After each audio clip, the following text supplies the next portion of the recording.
have to really escalate the noise we make so that we'll be heard.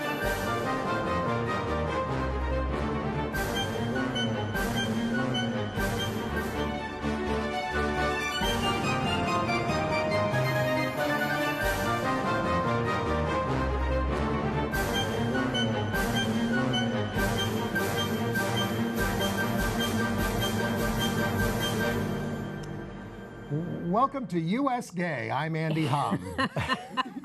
That's the new name of the It's covered up by the Chiron. Hold it up higher. Okay, there we go. I'm Ann Northrop. I am back from vacation just in time for us to do an entire show on the marriage decision, which everybody is just freaking out about.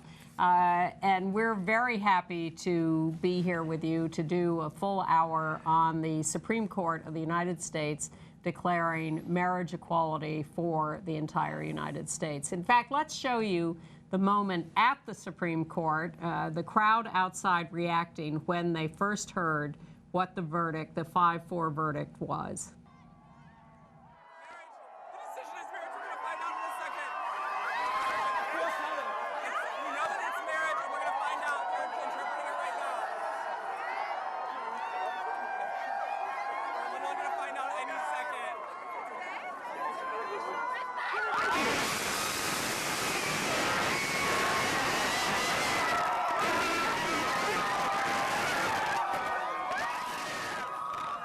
So it was just, that's very moving to watch that.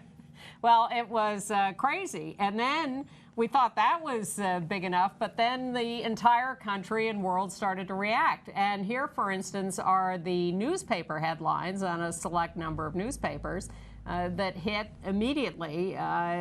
Just everywhere, all over the country, people were making this the entire front page story. It was fascinating because we, of course, have been following this for years. Decades. So we wonder where everyone else was in figuring this out. But I guess this was a landmark decision because all the newspapers are telling us that. And as if that was not enough, let's switch over to the rainbow images that were then produced by the magnificent technology of LED lights all over the country and around the world. Let's see, where is that? Was that Disneyland. There's Disneyland. Or maybe Disney World, who knows? Yeah, one of the two. Oh. Empire State Building here in New York. Empire State was there from the beginning. That's a big bridge. That's Minneapolis. That's the big bridge in Minneapolis. Niagara Falls, for heaven's sakes, was turned into a rainbow. Playhouse Square, I do know where that was, but I've forgotten. Just build it. People just went crazy with these rainbows everywhere. Including at the White House. Coming up any minute.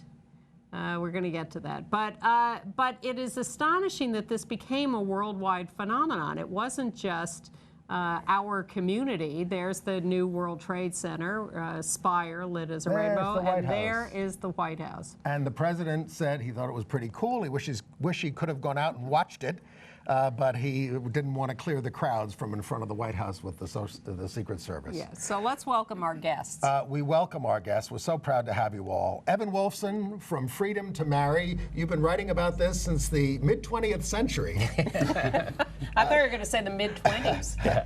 Joan Gibbs, my mid-20s. Formerly of the Center for Constitutional Rights, a constitutional and civil rights lawyer, long time activist. Joan and I have known each other since ACT UP days, where she's been working on these issues for many, many, many years. And James Esseks, the director of the LGBT and AIDS Project of the American Civil Liberties Union. Congratulations to you all. Thank you. And to all of us, yeah. All of us. So let's get a quick reaction from each of you to this decision.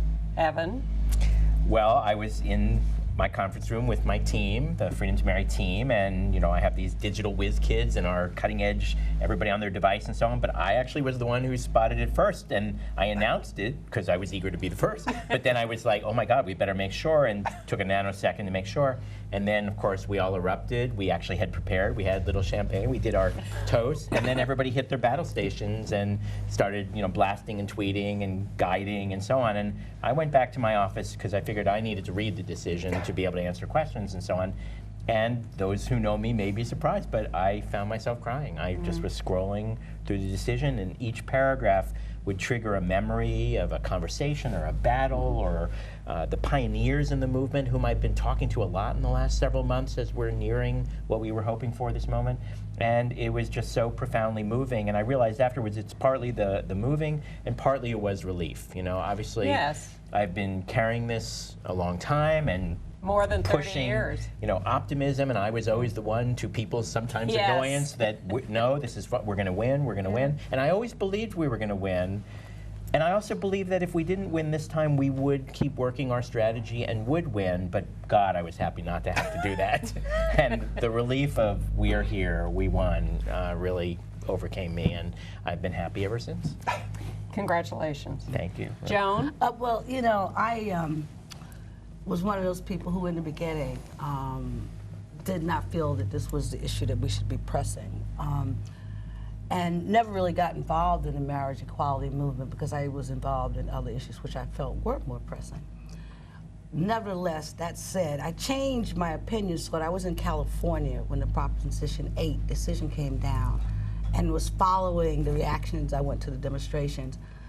And so then I realized, I said, did you know, I guess the, I mean, just the lesbian in me said, well, you know, and you know, the way they're attacking them, you know, this is outrageous. How dare you attack somebody just for simply wanting to get married, you know?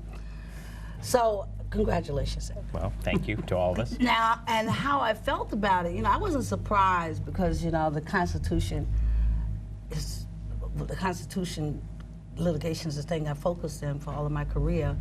I mean, in light of loving and all those decisions, I mean, I wasn't surprised. I mean, I thought that, you know, that you would win, but I thought it might be 6, though. But it wasn't. Now you're getting greedy. No. And as to the decision itself, I hope we get into it. I thought that Justice Kennedy, I don't know, I think I would have loved him to have stuck more closely to the Equal Protection Clause, because, you know, then it would be like, you know, after Brown versus Board of Education, you know, the Supreme Court in a series of procuring decisions, like liquidated all of the Jim Crow laws. I mean, it took the movement to make it real, but they did. So that's what I was thinking. Well, I think he gave us plenty to work with. I'm sure we'll talk about that. We will. We'll get into that. James. You were there at the Supreme So I was in the courtroom. You know, we were counsel in the Kentucky and the Ohio cases, and so I had waited actually in line a whole series of days to hear them issue decisions. Oh, in you other had to cases. sit there and listen to the Obamacare decision. I listened to the Obamacare decision. I listened to a decision about raisins. It was fascinating. But then on Friday, I and a bunch of people had a sense that it was likely that then, and if it hadn't been then, there was only one day left. But so you file in, you sit down, they tell you can't talk or make any noise or react or anything, and then the justices file in, and the chief says right off the bat, Justice Kennedy has our opinion in number 14-556, Obergefell versus Hodges, and I'm like, here it comes. And obviously Kennedy being the author is a very good sign, but not a definite sign. And so what happens in the courtroom is they read an excerpt from the opinion, a summary. And some of the justices start out reading and they tell you what how it comes out. Kennedy just starts with the facts, like these are the plaintiffs and this is their claim and this is what happened in the lower courts, and we're like, we know that, we know that, we got it. But after a while, it may be like 6, 7 sentences in, he says something, and I forget what it was, that made clear to me and to everybody in the room that the majority ruling was going to go our way, and there was absolute collective relief and lots of tears. Lots of tears. I was crying. The guy sitting next to me was bawling, and you know, because it was, you know, it's the culmination of decades of work. It's so much bound up in our individual worth, and to have the Supreme Court and the country thereby say, you know, you're part of the American family. Welcome. We respect you is, you know, an amazing thing. And as you know, I can be highly critical of the United States of America on this show and others. But when the gay men's chorus started singing the Star-Spangled Banner on the steps of the Supreme Court right afterwards, some tears came down my face as well. It was very emotional. And we deal with these issues all the time. We talk about them all the time. But that was an emotional moment. I was on a golf course in Scotland, and I got emotional 2 years ago at the Windsor decision and at all the intermediary federal court decisions, which really moved me. So this, to me, was a little less emotional, but I was away. You just assumed that you're like, it's coming.